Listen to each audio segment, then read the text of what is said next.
Olá pessoal, tudo bem? Então hoje vamos para a nossa última aula, que vai concluir então a disciplina.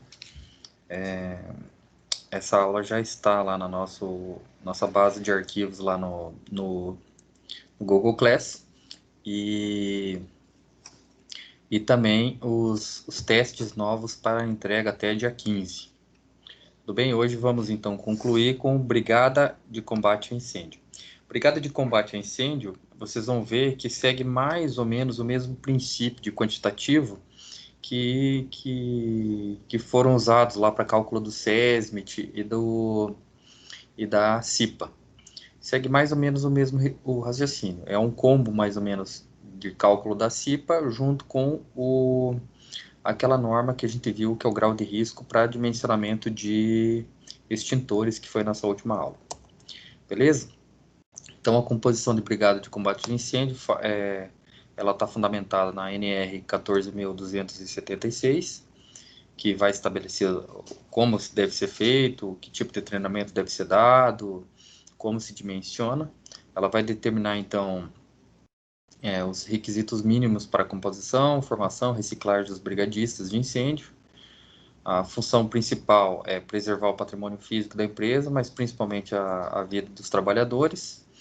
E também ela vai orientar, então, a adoção de procedimentos para reduzir no máximo as consequências sociais em função de um princípio de incêndio ou qualquer coisa do tipo.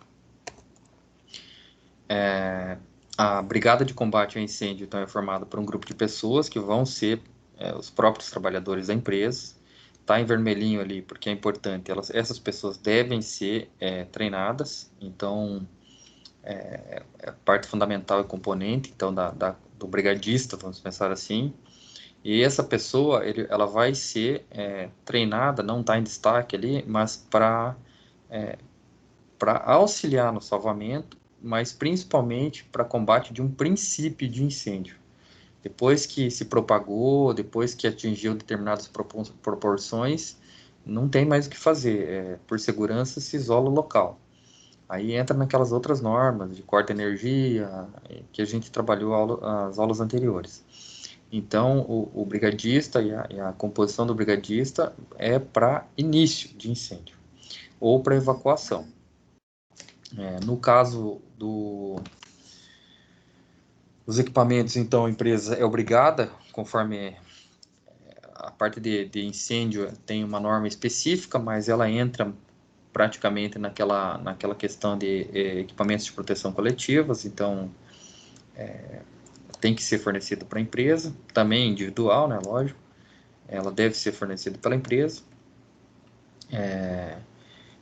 A composição, é importante que todos os setores da empresa, se vamos pensar aqui na universidade, todos os setores da empresa, da universidade, têm que ser atendidos, então vamos pensar no setor Palotina.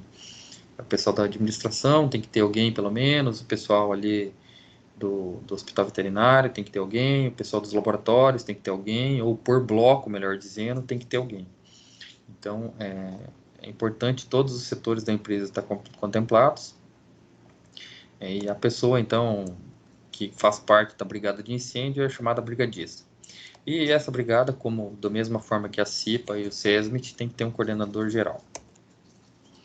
Então, atribuições da brigada de incêndio. Conhecer o plano de emergência. Então, pessoal, determinados setores da empresa, o SESMIT vai elaborar um plano de emergência, principalmente dependendo do grau de risco da empresa, ela é obrigada. Lembra que eu comentei lá no caso de Brumadinho que a empresa deveria ter um plano de evacuação, de emergência, porque é uma barragem, se ela rompesse, matava todo mundo, que foi o que aconteceu. Então, você tem que ter esse plano de emergência.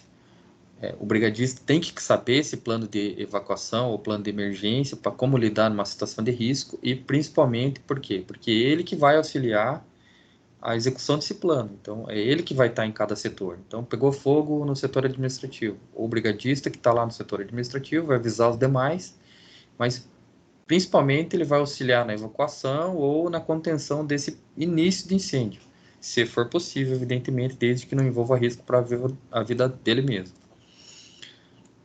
saber avaliar os riscos existentes, então também compete elaborar relatórios de irregularidades encontradas, encaminhar relatório de irregularidades à sua chefia, inspecionar os equipamentos de combate a incêndio, inspecionar as rotas de fugas, porque às vezes a brigada de incêndio monta uma rota de fuga, juntamente com o SESMIT da empresa, e algum desavisado vai lá e coloca uma pilha de material, de equipamento, ou até mesmo entulho, e bloqueia a saída de emergência, que muitas vezes acontece. Ou tem a única saída de emergência e o cara vai lá e tranca. Ou tem a única saída de emergência e o cara coloca alguma coisa, uma prateleira cheia de coisa na frente da rota de saída, de fuga. Então, acontece muito. Também acontece a atribuição da brigada de incêndio, cabe a orientar as pessoas, então, e também participar dos treinamentos. Claro que de acordo com a atribuição de cada um na brigada de incêndio, certo? Então, são requisitos, conforme lei, para ser um brigadista. Permanecer na empresa durante seu turno de trabalho, não adianta você ser um brigadista, mas que você tem turno distinto dos demais. Possuir boa condição física e saúde, veja a imagem ao lado. Possuir bom conhecimento das instalações, ou seja, você tem que conhecer toda a empresa, onde que estão os hidrantes, onde que estão os extintores, onde que estão os dispositivos de alarme e afins. Ter mais de 18 anos, ser alfabetizado, concluir o curso de brigadista com o aproveitamento de 70%. Vocês vão ver que a norma lá nós não vamos entrar nesse aspecto de brigadista, porque a disciplina trabalha a questão de conhecimentos gerais a respeito de segurança, então não cabe a gente treinar brigadista aqui, então, mas na norma, eu vou passar um exercício para vocês vão ver lá os anexos, tá lá no material, que tem o que precisa ser feito para ter um brigadista. Quem vai fazer esse curso de brigadista é um pessoal do Corpo de Bombeiros, principalmente, ele vem dar treinamento nas empresas à medida que são solicitados. Então, determinação do número de brigadista. A determinação do número de brigadista, ela vai respeitar 3 quesitos principais. Tira ali aquele critérios determinados pela 14.276, começa assim, ó. O primeiro critério é o número de pessoas da população fixa. O que é isso? É o número de pessoas que está regularmente ou constante na empresa. Isso tem que considerar os turnos de trabalho da empresa, que tem que ser avaliado por turno, e também os terceirizados. Então, aqui na UFPR, então, vamos pensar. A UFPR tem bastante funcionários terceirizados. Então, quando eu for levantar, quando eu for fazer o número de pessoas da população fixa, eu levanto o período de trabalho que funciona, de funcionamento, melhor dizendo. Então, a universidade, vamos pensar que ela tivesse com aula regular à noite. Então, eu tenho que pensar que ela funciona das 7 horas da manhã até 11 horas da noite. Não sei exatamente qual horário, mas por volta das 11. Considerando trabalhadores e terceirizados. Todo mundo que trabalha efetivamente. O que mais? Segundo ponto é a classe de ocupação, divisão de ocupação. Esse enquadramento da empresa ele vai ser segundo a 14.276, que a gente já viu lá no cálculo de extintores, que a empresa de determinados grupos, por exemplo, papelaria, tem um grupo de risco, um grau de risco. Fabricantes de materiais pirotécnicos, tem outro grau de risco. Então, assim, nós vamos ter que seguir o anexo da norma para ver, em segundo passo, qual que é a classificação de risco que a empresa se enquadra. Definido, então, o grau de risco, a gente vai ter o anexo C, que é o número de brigadista, efetivamente, que a gente precisa ter. Vai ser bem simples. Então, assim, a norma está aqui, uma edição da 14.276, então ela vai classificar a ocupação e o uso da empresa, vai ter as descrições e vai ter a divisão C1, C2, C3 pela carga de incêndio, e lá na ponta, no canto direito, é o grau de risco. Então, vai precisar ser avaliado a divisão que essa empresa está, se é C1, C2, C3, C4, C5, e principalmente o grau de risco que ela se enquadra. Então, por exemplo, máquina de costura ou escritórios, material fotográfico é baixo. Se falar material de construção, já é C2, já é grau médio, e assim por diante. Esse é o raciocínio. Definido, então, o grau de risco e a divisão que essa empresa se enquadra, nós vamos para o outro quadro que ele vai avaliar. Então, lá, opa, perdão, que é um anexo bem grande, também é uma adaptação que foi feita, ele vai avaliar, então, está lá em C2, por exemplo, a divisão C2, vai estar lá escrito comércio, edifícios, lojas de departamentos, armarinhos, drogarias, tintas, verniz, magazines, mercados, supermercados, entre outros. Aí nós vamos ter baixo, médio e alto.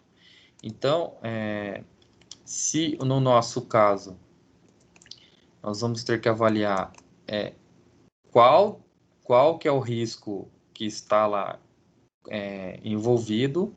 Lembra que são avaliados o C2, que é a divisão, e o grau de risco. Então, se ela é médio, eu vou ter, se fosse até 6 pessoas, eu vou ter o número de pessoas lá em cima, que é a população fixa, e depois essa nota 5, nota 6, nota 7, para questões que são maiores que 10. Eu já vou explicar. Esse nota 5 aí trata-se de um anexo. Então, o que acontece? Quando você tem uma empresa que ela tem um número maior que 10 funcionários, porque até 10 está especificado aí. Então, vamos supor que a empresa fosse de grau baixo. Ela fosse categorizada C2, mas nível baixo. Então, ela teria que ter, se fosse 6 pessoas, ela teria que ter 2 brigadistas. Se fosse até 10 pessoas, ela teria que ter 2 brigadistas. Só que se fosse acima de 10 pessoas, está ali nota 5 para todos eles. Nota 5 é uma nota que ela vai falar assim, ó. Eu já vou colocar um slide, mas ela vai falar assim, até grupo de 20 pessoas, se o grau de risco for baixo, você acrescenta mais um brigadista. Até 15 pessoas, se o grau for intermediário, acrescenta mais um brigadista. Até 10 pessoas, grupo de 10 pessoas, se o grau for alto, acrescenta mais um. Já vai ficar mais claro. E aí, do lado, em amarelo aí que vocês podem ver, está o nível de treinamento exigido, que é o anexo B da norma, que vai falar que categoria, que espécie de treinamento que esses brigadistas têm que ter. Tudo bem? Esse grau, esse treinamento vai estar em função basicamente do grau de risco que está envolvido. Então, a classe de incêndio vai estar lá na tabela, que é em função da carga de incêndio, classe A, B e C. Então, essas categorias vão estar na norma, porque em função do quilojoule lá, de força que a carga de incêndio pode ter, que é a classe de ocupação. Eu mostrei lá na aula de extintores que você consegue categorizar por classe de ocupação, o que é, por exemplo, escolas. E é isso aí. Então, define-se então, o grau de risco. Do grau de risco, você avalia a população fixa. Da população fixa, você vai para o anexo, que é esse último anexo aqui, que vai falar o número de pessoas que você precisa e o nível de treinamento que você tem que dar. Eu vou fazer um exemplo já vai ficar bem fácil de entender, mas é relativamente bem simples. Então, um detalhe. Se a empresa for compartimentada, o que quer dizer? Ela tiver setores isolados. Por exemplo, aqui na UFPR eu tenho o bloco 4, que tem um grupo de laboratórios, e eu tenho o bloco 5, que tem um outro grupo de laboratórios, e eu tenho o bloco da Química, que é em outro prédio, que tem outro grupo de laboratórios. Então, a Universidade Federal do Paraná, setor Palotina, ela é compartimentada. Então, ela é separada por núcleos, ou prédios, vamos pensar assim, que cada um tem um grau de risco diferente.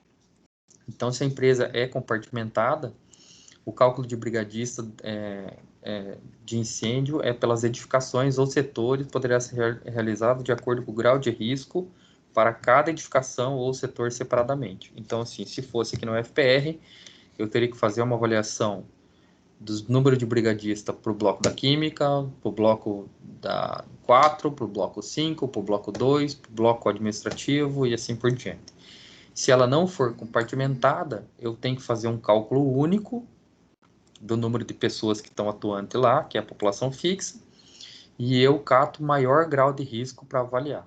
Então, vamos supor que o bloco da química fosse junto com o bloco 4.